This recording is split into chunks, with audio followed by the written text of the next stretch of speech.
Hello everyone and welcome to Expert Classes. As you know, question series of next video on the topic basic thermodynamics. So let's start with the video. Okay. Question number one. When there is mass transfer across the system boundary, the system is called. Yes, sir. যদি এটা আমাৰ 3D স্পেচত cube এটা consider কৰিছোঁ okay আৰু কৈছো এই কিউবটোৰ এৰাউণ্ডত যদি থাৰ্মোডাইনামিক analysis কৰিব লাগে থাৰ্মোডাইনামিক এনালিচিছ মানে এই চিষ্টেমৰ থ্ৰুদি এই যিটো ডিফাইন বাউণ্ডাৰী আছে সেই বাউণ্ডাৰীটোৰ এক্ৰছ এনাৰ্জি ট্ৰান্সফাৰ হৈছে নে নাই তাৰ এৰাউণ্ডত মাছ ট্ৰান্সফাৰ হৈছে নে নাই তো সেইটোকে আমি ডিফাইন কৰোঁ এজ চিষ্টেম okay আৰু যেতিয়া এইটো এটা ক্লোজ চিষ্টেম হয় যেতিয়া ক্লোজ চিষ্টেম হ'ব ক্লোজ চিষ্টেম হ'লে তাত আমাৰ no mass transfer but energy transfer will take place. Similarly, যদি আমাৰ open system হলে আমাৰ mass and energy transfer will take place. আৰু যদি isolated system হয়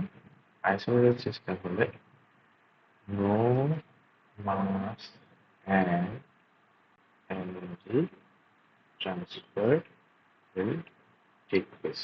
So that gives us when there is mass transfer across the system boundary. So mass transfer possible for open system. So open system is the right answer. Moving on to question number 2. Steady flow means that the rates of flow of mass and energy across the control surface. Control surface is nothing but the system. Okay, control surface is the system device. So কৈছে যে আমাৰ steady flow মানে কি হয় steady flow properties remains constant but do not vary with respect to. So that is the properties will remain constant. So remain constant option B is the right answer with respect to time. Okay. In question number 3, is that when a system changes its state from one equilibrium state to another equilibrium state, then the path of successive states through which the system has passed is known as. Here মই এটা PV curve consider কৰিছো আৰু কৈছো যে এটা system এটা particular stateত আছে আগতে কি কৈছে সেই state equilibrium state to পৰা আৰু এটা equilibrium state হৈছে through successive states মানে এইটো position এটা suppose এই position লৈ গৈছে এইটো position 1 আৰু এইটো position 2 এই position 1 আৰু position 2 যাওঁতে এই কি কৈছে successive amounts of states পাৰ কৰি এইটো position 1 পৰা position 2 লৈ গৈছে তো সেই successive states যিকেইটা cross হৈ গৈছে বা pass হৈ গৈছে এইটোকে কোৱা হয় thermodynamic process. Okay, A is a series of states pass from 1 to 2. It is nothing but the thermodynamic process. Okay. Question number 4. When two bodies are in thermal equilibrium with a third body, they are also in thermal equilibrium with each other. Here is it. More body in the consideration. Body A, body B, and body C. কৈছে যে body A is in thermal equilibrium with body C. আৰু body B is in thermal equilibrium with body C. Then কি হয়? Then body A is also in thermal equilibrium with body B. This is nothing but the zeroth law of thermodynamics. This is the zeroth law of thermodynamics. So option A is the correct answer. ঠিক আছে, A, C, B সেই thermal equilibrium আছে, তেতিয়াহ'লে A আৰু B সিহঁতৰ নিজৰ মাজতে thermal equilibrium থাকিব, as stated by the zeroth law of thermodynamics. And this law is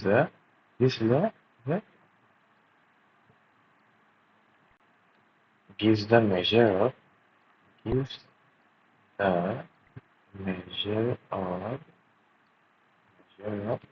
temperature. এই যিটো আমাৰ law আছে, এই lawটো আমি কি কওঁ? Temperature এটা measure বা temperature measurement কাৰণে এই lawটো use কৰা। Question number 5. Internal energy is a function. আমি কি জানো?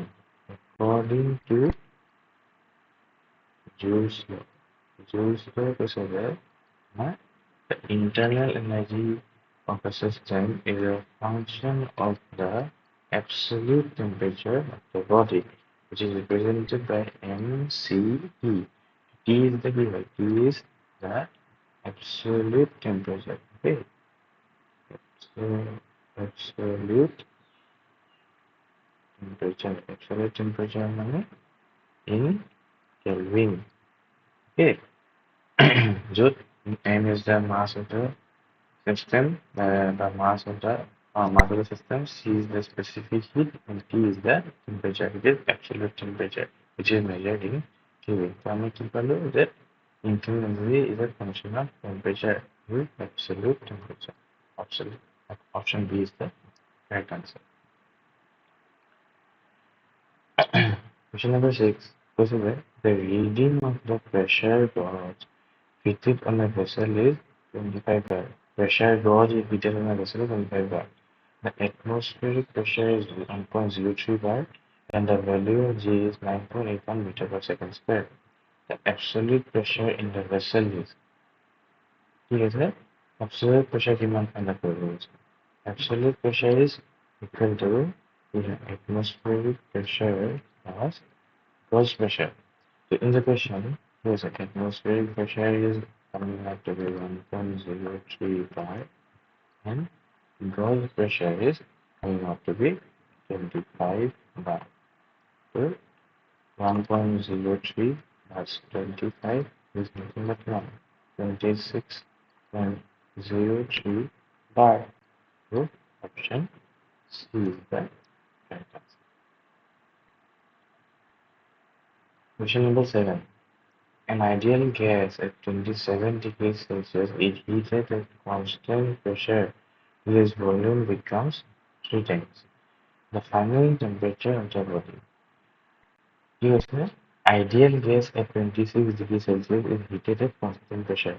Ideal gas use কৰিছে, ideal gas use কৰিছে, and ideal gas কি হৈছে? It is a temperature, initial temperature is about 27 degrees Celsius. 27 degrees Celsius যদি আমি কেলভিনলৈ কনভাৰ্ট কৰোঁ, what it will be 273 লগত আমি মাল্টিপ্লাই কৰি দিলে কেলভিনৰ ভেলু পাই যাম। It will be 300 Kelvin. Initially volume V1 আছে বুলি কৈছে। Okay, আৰু pressure V1. এতিয়া ideal gas কি কৰিছে? Heat কৰিছে at constant pressure. Okay, তো constant pressure heat কৰাৰ কাৰণে কি হৈছে? যে pressure এটা ideal gasত এটা মই যদি PV diagramত plot কৰোঁ, এইটো এটা consider কৰিছোঁ এটা particular কৰিছোঁ P V T. Because P1 V1 আৰু T1 বুলি কৈছোঁ। Okay, কি কৰিছে? এই ideal gasটো এই কণ্ডিশ্যনত যেতিয়া তাতে হিট কৰিছে, হিট কৰাৰ লগে লগে কি হ'ব? তাৰ প্ৰেচাৰটো বাঢ়ি যাব। প্ৰেচাৰটো কি কৰিছে? আইডিয়েল বা কনষ্টেণ্ট ৰাখিবলৈ কাৰণে কি হ'ব? এয়াৰ যিটো বডিটোৰ ভলিউম আছে সেইটো ভলিউমটো ইনক্ৰিজ হৈ যাব পাৰে অ'কে ইয়াৰ কুৱেশ্যনটোত কোৱা আছে যে কনষ্টেণ্ট প্ৰেছাৰ মেইনটেইন কৰি ভলিউমটো ইনক্ৰিজ কৰিছে আনটিল ইট বিকামছ 3 টাইমছ এইটো চাপ'জ মানে P2 হৈছে V2 হৈছে আৰু T2 হৈছে বুলি কৈছে okay at this state the pressure volume and temperature are P2 V2 and T2 is state 1 is state 2 আৰু কৈছে যে pressure P1 equal to P2 equal to constant দুটা pressure constant আছে বুলি কৈছে okay then volume V2 কিমান কৈছে volume V2 consumed to be 3 times of volume V1 এতিয়া ফাইনেল টেম্পাৰেচাৰ ফাইণ্ড আউট কৰিব গৈছে এতিয়া যদি আমি আইডিয়েল গেছ ইকুৱেশ্যন ইউজ কৰোঁ ইয়াত আমি ৰিলেশ্যনটো কি হয় বুলি জানো P1 V1 by T1 is equal to P2 V2 divided by P2 এতিয়া আমি পুট কৰিলে হ'ব P1 V1 T1 is 300 P2 is P1 so তোমাৰ P1 লিখিব পাৰোঁ V2 to মই লিখিব পাৰোঁ as 3V1 P2 আমি find out কৰিব লাগে okay P1 cancel V1 cancel so আমি পালো P2 is equal to 3 into 300 that is 900 Kelvin 900 Kelvin of যদি আমি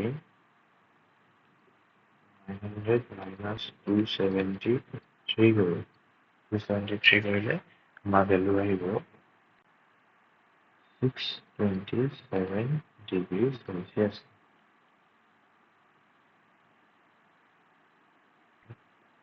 627 degrees Celsius okay so option C is the correct answer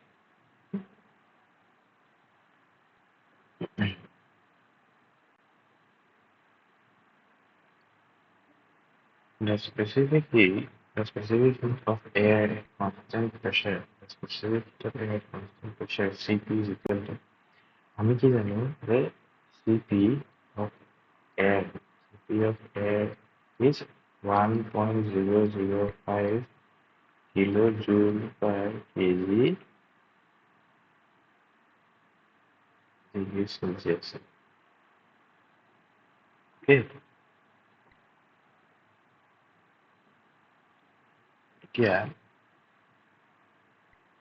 ইয়াক যদি আমি কেজিটো কিলো কেলৰিলৈ কনভাৰ্ট কৰিব লাগে তো 1 calorie is equal to 4.18 joule হয় so 1 kilo calorie is equal to 4.18 kilo joule হ'ব তো আমি কি কৰিব লাগে আমাক কিলো জুলত আছে কিলো কেলৰিলৈ কনভাৰ্ট কৰিব লাগে তো Cp air আছে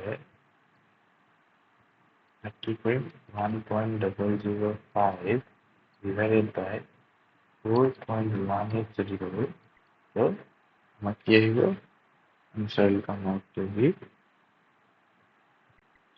0.24 kilo calorie per kg